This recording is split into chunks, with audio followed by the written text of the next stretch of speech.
अगर आप भी लेना चाहते हैं देश दुनिया की तमाम जानकारी तो आज ही सब्सक्राइब करें हमारे चैनल को। साथ ही नीचे दिए बेल आइकन को जरूर दबाएं ताकि हर अपडेट आप तक पहुंच सके। स्वतंत्रता दिवस की तैयारी पूरे देश में जोरों शोरों से चल रही है, लेकिन इसी कड़ी में एक ऐसा तथ्य सामने आया है जिससे हमें ये पता चला है कि राजधानी भोपाल 15 अगस्त 1947 को आज़ाद नहीं हुई थी। और इसी विषय पर हमारे साथ बातचीत करने के लिए मौजूद हैं स्वतंत्रता सेनानी देवी शरण श्रीवास्तव जी। सर, 15 अगस्त 1947 को भारत आज़ाद हो गया था, लेकिन राजधानी भोपाल आज़ाद नहीं हुई। इसके पीछे क्या कारण था? नवाब साहब भोपाल जो थे वो प्रिंसेस चैम्बर जो इंडिया का था उसके चांसलर थे और उन्होंने ये कहा था कि हम खुद यहाँ उत्तरदायी शासन यानी एक जिम्मेदार हुकूमत यानी जनता के बीच से हमारे द्वारा चयनित लोग मंत्री हैं, ऐसे में हमें इसे भारत शासन में विलीन करने की कोई आवश्यकता नहीं है और उन्होंने इसको भारत को विलीन नहीं किया। आशय ये था कि जितने राजे नवाब और जागीरदार टाइप के लोग सरकारी जगहों पर काम कर रहे थे, इन लोगों ने अपने आप को ये लिख कर देना था कि वे भारत शासन के अधीन हैं और इस प्रकार वो अपनी स्टेट को मर्ज कर देते मुख्य धारा में। परंतु नवाब भोपाल ने ऐसा नहीं किया। ऐसा नहीं करने के फलस्वरूप जो स्थिति उत्पन्न हुई वो ये थी कि भोपाल में ये दिन छोटे छोटे लोगों ने, जो जागरूक प्रकार के लोग थे, उन्होंने तो मनाया, अपने अपने मोहल्ले में कहीं मनाया, कहीं बीच में बाजार में खड़े होकर नारे लगा दिए, कहीं तिरंगे के एक छोटे से डंडे में डालकर उठा दिया। लेकिन जो सही मानों में जो उत्साह, जो जोश, जो एक आदमी में करने का हौसला होता है, वो नहीं था, क्योंकि वास्तविकता में हम लोगों को आज़ादी नहीं मिली थी। क्योंकि आज़ादी मिलने का अर्थ था कि भोपाल राज्य को भारत शासन में विलीन किया जाना, तभी हम मानते कि हम आज़ाद हुए। लेकिन नवाब साहब ने, चूंकि जैसा मैंने आपको आरंभ में कहा कि वे प्रिंसेस चैम्बर के अध्यक्ष थे और पूरे भारतीय राजाओं नवाबों के अधिकार क्षेत्र में उनसे वार्तालाप होती थी, लेकिन उसके बावजूद कई ऐसे राजाओं ने उनका अवमानना की उनको, और उन्होंने कहा कि नहीं, हम तो भारत शासन में मिलेंगे। ऐसे राज्यों का के नाम भी हैं, परंतु भोपाल नहीं आया। कुछ अन्य राज्यों ने भी थोड़ा, याद हो आपको कि हैदराबाद में जैसे नहीं किया था, तो फिर पुलिस एक्शन हुआ और पुलिस एक्शन के बाद हमने एनेक्स किया, उसे भारत शासन में मिलाया।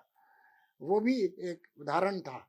अगर वो उदाहरण नवाब साहब ने नहीं होने दिया और यहाँ एक विलीनीकरण आंदोलन नाम की एक संस्था बन गई और उसने काफ़ी ज़ोर से भोपाल शहर तहसीलों में जा जाकर इस बात का प्रचार किया और इसको लेकर काफ़ी अव्यवस्था ठहर गई।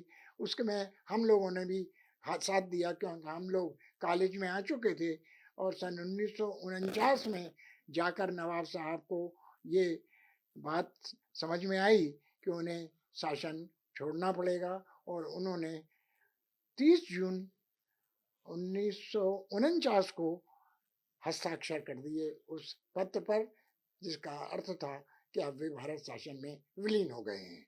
इस प्रकार उसके बाद यहाँ चीफ कमिश्नरी राज बना और सन 52 में आम चुनाव हुए, जिसमें शंकर दयाल जी हमारे पहले मुख्यमंत्री बने थे। सर, ये विलीनीकरण जो आंदोलन आप लोगों की तरफ से जो शुरू हुआ, तो इसकी पहल कैसे हुई थी और ये आंदोलन कितना हद तक भोपाल को आज़ादी दिलाने में इसकी मतलब आपको मदद मिली?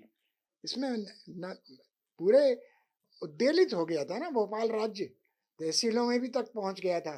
गोली चल गई थी। बोरास नाम के एक गांव है नर्मदा किनारे, वहां तो पुलिस को गोली चलानी पड़ी थी। तो जब ये ऐसा स्थिति आ गई कि जनता बिल्कुल मानने को तैयार नहीं है, भोपाल में रोज बदमनी हो रही थी, मारपीट हो रही थी, पुलिस से संघर्ष हो रहा था, तो और क्या किया जा सकता था सिवाय इसके कि आप जनता का मुंह तो बंद नहीं किया जा सकता, क्योंकि उनकी मांग थी कि हमारे आसपास सब जगह भारत शासन में विलीन, सब लोग विलीन हो गए हैं और उन्होंने भारत को अपना सर्वोच्च राज्य मान लिया है, तो भोपाल को मानने में क्या दिक्कत थी।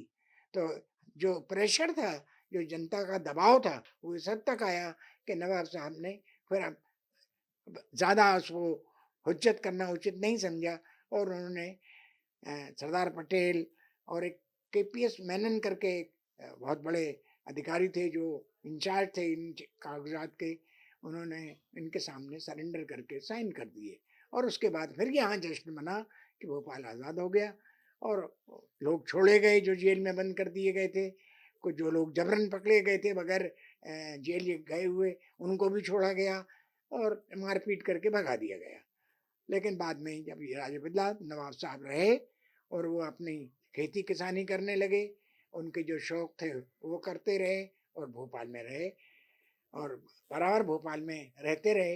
हालांकि उनकी पुत्री, जो बड़ी पुत्री थी, वो ज़रूर पाकिस्तान चली गई थी, लेकिन उनकी दूसरी दो पुत्रियां भी भोपाल में रहीं। ऐसा कोई किस्सा जो आपको अभी तक याद हो उस विलीनीकरण आंदोलन का या आज़ादी के बाद जो आपने लड़ाई की हो? अब वही किस्से हैं कि हमने पहली बार फायर ब्रिगेड की गाड़ियों से पानी फेंकते देखा, जो हमें बड़ी अनूठी बात लगी। उससे चोट भी लगती थी और कपड़े गीले हो जाते थे और बिल्कुल परेशानी होती थी। तो ये हम लोगों को अजीब लगा, क्योंकि ऐसा इस तरह से भीड़ को रोकने का जो तरीका देखा, वह सबसे पहले हमने विलीनीकरण आंदोलन में ही देखा था, जब फायर ब्रिगेड आग बुझाने के पंपों से हम लोगों को चोट भी पहुंचा रही थी और पूरे कपड़े खराब कर रही थी और हम लोगों पर काफी और गुस्सा बढ़ा रही थी। आज के परिवेश में आप किस तरीके से देखते हैं कि आज का जो युवा है, जिसको ये इतिहास नहीं मालूम है, तो वो ऐसी किन किताबों को पढ़े या किन चीज़ों से वो इस भोपाल के इतिहास का ज्ञान अर्जित कर आपकी बात सकता है? समझ गया। ऐसी एक दो तीन पुस्तकें आई हैं जिन्होंने भोपाल के पार्टीशन पर, भोपाल में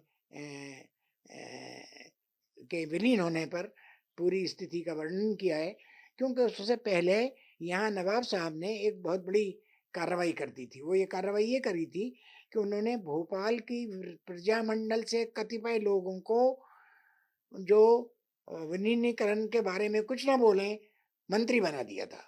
उसमें चतुर्नारायण जी मालवी को भी बनाया, जो प्रजामंडल के जनरल सेक्रेटरी हुआ करते थे और बनारस हिंदू यूनिवर्सिटी के ग्रेजुएट थे, उनको बनाया गया। फिर उसके बाद उन्होंने अपने पुराने जागीरदारों और पुरानों ऐसे लोगों को मिनिस्टर बना दिया, जिसको वो ये कहते थे कि ये सब जनता के लोग हैं और हम जनता से उठा के लाए हैं, इसलिए ये यहाँ पर जो है उत्तरदायी शासन बन गया, यहाँ रिस्पॉन्सिबल गवर्नमेंट बन गई। लेकिन वो सच में नहीं थी, सच में वो उनके पसंद के लोग थे और उन्हीं के मत में मत मिलाते थे और जनता के हितार्थ तो कोई सवाल ही पैदा नहीं होता, क्योंकि वो चुने हुए नहीं थे, बल्कि उनको उन्होंने अपने नाम से उनको जोड़ रखा था। ये एक दो बातें जरूर थी उस जमाने में। तो ये थे हमारे साथ स्वतंत्रता सेनानी देवशरण श्रीवास्तव जी, जिन्होंने बताया कि किस तरीके से भोपाल की आज़ादी में जो विलीनीकरण आंदोलन की शुरुआत हुई, उसमें उन्होंने सहभागिता दी।